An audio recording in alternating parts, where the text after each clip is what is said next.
Karibu sana. This is Politics Today. Hapa tunachapa siasa. Yes, today I've deliberately not brought you a guest because I want to talk to you about the spirit of Mashujaa. It is time for us to remind ourselves a few things. My name is Jonah Simba and this is Politics Today. Na hapa tunachapa siasa. Feel free to chapa siasa with us. I think it's a proper time. By the way, before I proceed, my sign language interpreter is Tobias Omondi. Tunachapa siasa pamoja. Now, before I proceed, let me remind you that this show is called The Spirit of Mashujaa. And maybe we need to remember a few songs about our country. We need to be taken to that place of nationalism where we think positively about our country. Positive nationalism. By the way, nationalism can also be negative, but I'm talking about positive nationalism. Do you love your country, Kenya? Let me sing a song. Maybe you will remember. You can sing the song with me. You remember that song? Kenya, Kenya, Kenya taifa letu, Kenya, Kenya, Kenya nchi yetu, Kenya, Kenya, Kenya taifa letu, Kenya, Kenya, Kenya nchi yetu. I know you're singing that song with me. There was a time when we had Muungano choir and many of those choirs, prisons choir, and they would sing, during such holidays. We need to be taken back to be reminded of the gift that we have as a country. The country is going through so much politically at the moment, but it's time for us to ease off the pressure. Yes, sometimes we walk around with pain on the inside, full of pressure, but it's time to let the pain go. It's time for celebration. It is time for Mashujaa Day. It is time for us to remember again that we have a blessing called Kenya. And by the way, Kenya is a nation under God. And one thing I know about the good book is that it is written, the blessings of God make rich and add no sorrow. So one thing I do understand, that a nation under God is a nation that carries the precepts and the concepts of God. So this is the concept here. The blessings of God make rich and they add no sorrow. One thing we need to understand is that this blessing will not cause sorrow to us. It is time for us to focus back to factory settings, back to where our country first began in 1963. Yes, when our nation was born. Yes, on this Mashujaa Day, we remember the heroes like Jomo Kenyatta. Yes, this coming Mashujaa Day, 20th of October, 2024, we remember the heroes, the founders of this country. Tom Mboya, oh my, Jomo Kenyatta, oh my, who else can you remember? I remember the name Murumbi. Yes, those historians, can you bring up a name? Yeah, the likes of the founders of this country, the big names. Yes, the people who helped birth this nation. Jaramogi Oginga Odinga. I'm slowly bringing them to my mind as I'm talking to you. Jaramogi Oginga Odinga. Pio Gama Pinto. You remember such a name? Tom Mboya. You remember that name? Jomo Kenyatta, you remember that name? Jaramogi Oginga Odinga, you remember that name? By the way, we had people like Daniel Toroitich Arap Moi. You remember that name? Ronald Ngala, there was such a name. And then there was another name from Ukambani. Yes, we are bringing the names slowly by slowly. Yes. These are founders of this country, men and women that gave themselves to birth this nation. What a delight to remember them. They are our heroes. So we need to start carrying that spirit of Mashujaa. The moment we start remembering the sweat that these people poured, the blood that they shed for this country, maybe it may remind us to start taking care of what we have. You do not realize what you have until you lose it. May it be far from us to lose this country. We will not lose it. We have it. Look, we have the nation. God will not let us lose it. You will not let us lose it. It's time for us to start focusing on some of the principles that the founding fathers had. You remember the principles? Fighting poverty, fighting ignorance, and then fighting disease. Where are we? Where are we in terms of fighting those three Goliaths of yesterday? You know one thing about some of those Goliaths, they were fought by the giants of yesterday. If you're alive right now, it doesn't matter whether you are 100 years, as long as you're listening to me, you are in this generation. And if the yesterday generation of Jomo Kenyatta fought, you know, these are people who started and went far. They really did a lot to go far to make sure this nation is changed. How much more us? Do you realize they did it with very little resources? I want you to remember this, that Jomo Kenyatta and the likes of Tom Mboya, you know, they left this country when there was not even enough air travel. Some of them went to the UK, to London, by ship, just to place the case of Kenya before the courts there, so that this country can gain freedom. Imagine going for that long in the sea. Then you have no information, you have no telephones, you have no emails, you have no Wi-Fi and all that quick information. And yet they managed it. And then they reached there and they found the likes of Kwame Nkrumah, you know, and they started talking about freeing Africa with very little resources. Just imagine how much they achieved with little or no resources. Some of these people came from places of total darkness. There was completely no education, completely. They came from the bush, literally. There was nothing. And yet they managed. Can you believe it? They managed to place the case of Kenya very far. They went all far. They united together as Africans. And they started slowly liberating their countries, including Kenya. Many of them, just imagine that sacrifice. Imagine that sacrifice. Many of them came from very humble backgrounds. They didn't have the luxury of air travel. All they could afford was the sea travel.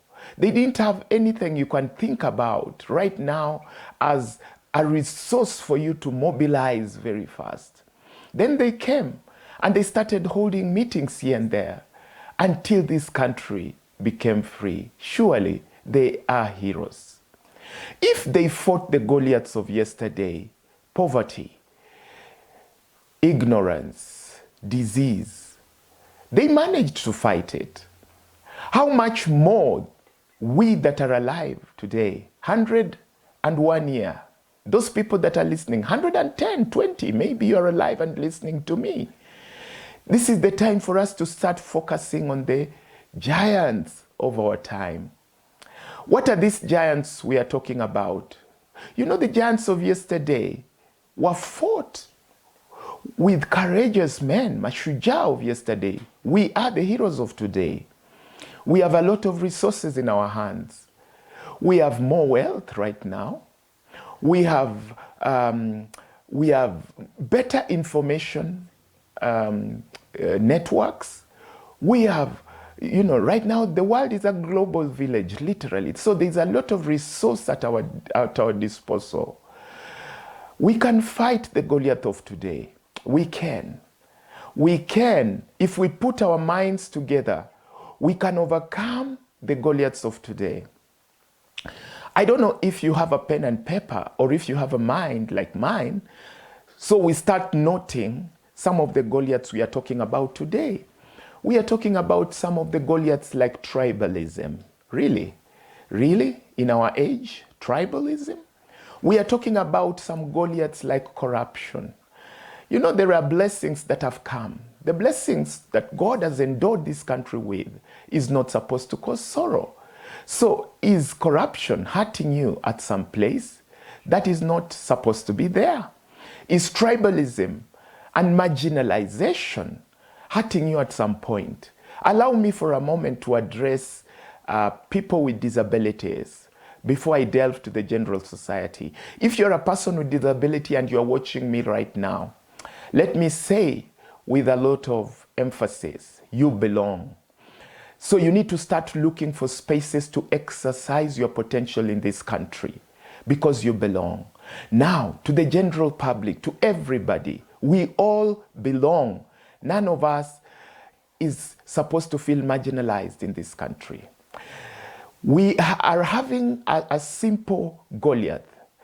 And one thing for real, there is a certain pattern that is emerging right now. And that pattern is that this is a generation of reality. Times are shifting. This is a generation of truth. Suddenly, a lot of lies and falsehoods are being exposed. There is some kind of intolerance to lack of truth, lack of genuineness, especially amongst each other as we lead each other, because you are leading somebody and somebody is leading you. So there is a certain anxiety, quote unquote. There is a certain pressure. People are suddenly demanding for truth. It is very simple. It is because it is a new dispensation. This is a time of reality. May it dawn on us all that we are living in a time of reality. No more again are people comfortable with lack of information. People are fighting for information. Right now, there is a sudden, it's almost impossible not to land on information. It is almost impossible. And as people are landing on information, what they want out of that information is reality, is the truth. And they want reality. Suddenly, people are noticing that they are yearning for genuineness. Are you a genuine citizen of Kenya? Let me ask you that question. Do you have an ID card? Do you have a passport? Do you have a birth certificate reading Kenya? Oh, what a lovely country we are. Sometimes when I think of Nairobi, tears of joy come down my eyes. What a beautiful city. Sometimes when I think of Mombasa, tears of joy come out of my heart. Nakuru, Eldoret, Kisumu. You know, you just need to take a ride across this country and start meeting the people. Listen to the people. You know, some of us have eyes, physical eyes, but you're lacking the inner eyes. So allow me, one person like you who does not have physical eyes, but I believe I have inner eyes, to open up your inner eyes with mine. If you walk around this country and your inner ears and eyes are open to the nation, let me tell you one thing that you will notice. The nation is wonderful. Put politics aside.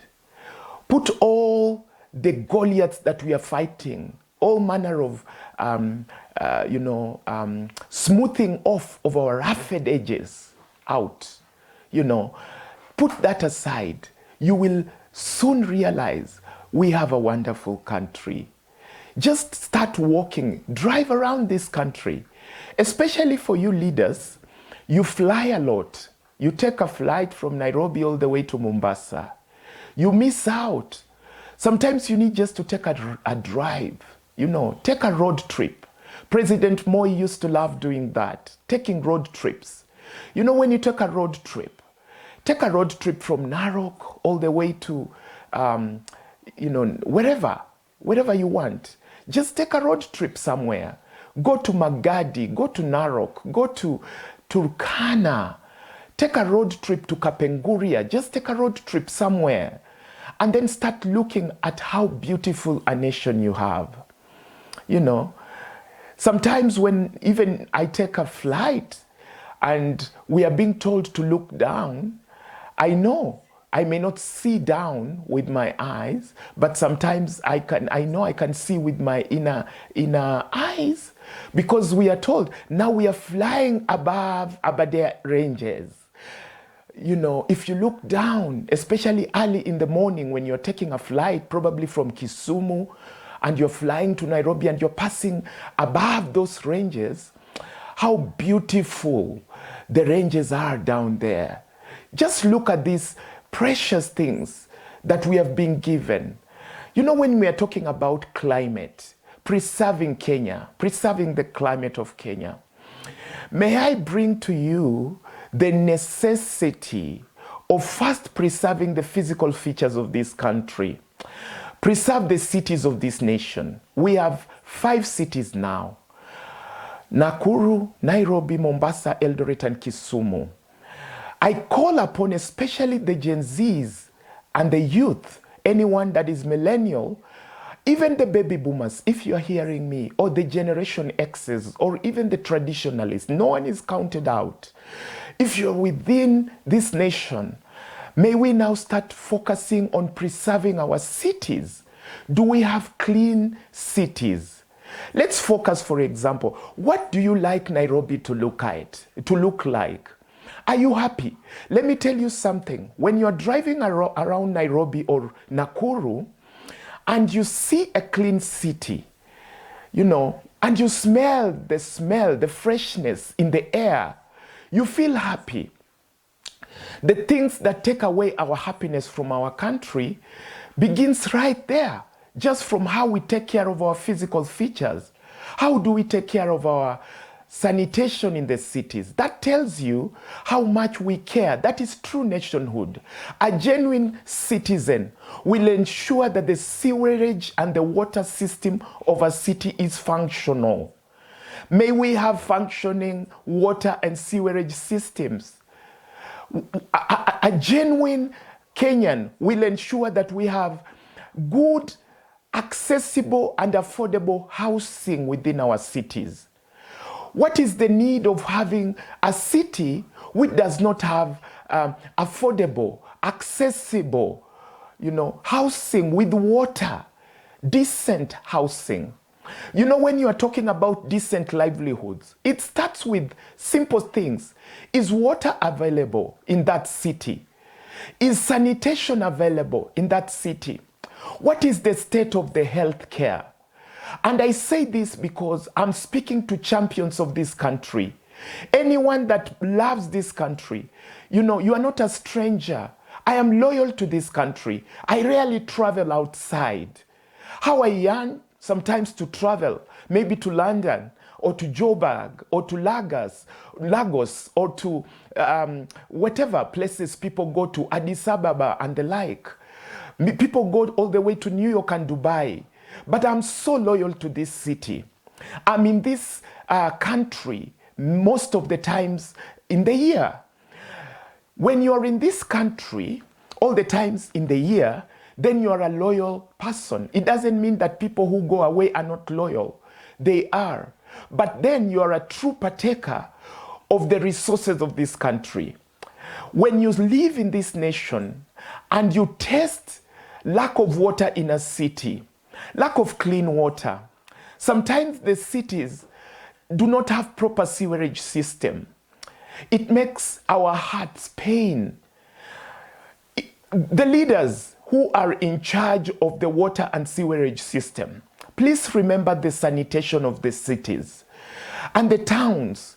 I don't know about the county towns, but I'm speaking majorly about the cities, because most of the people in this country are actually yearning to be in the middle class. What do we mean when we talk about a middle class? When there is a growing middle class, it means the wealth of a country is suddenly growing. So what we try to do is to ensure that many people come into that level where they are, they are able to afford housing, they are able to afford the basic necessities of life. That is what we call decent livelihoods. So when we make our policies, all manner of policies, I want to speak specifically on this Mashujaa Day about the climate of this country, because it touches on sanitation, water and sewerage system. Happy Mashujaa Day. I want to go for a break first. Allow me to go for a break because I'm thinking and my heart, I'm almost shedding tears. Come on. Happy Mashujaa Day. See you after the break.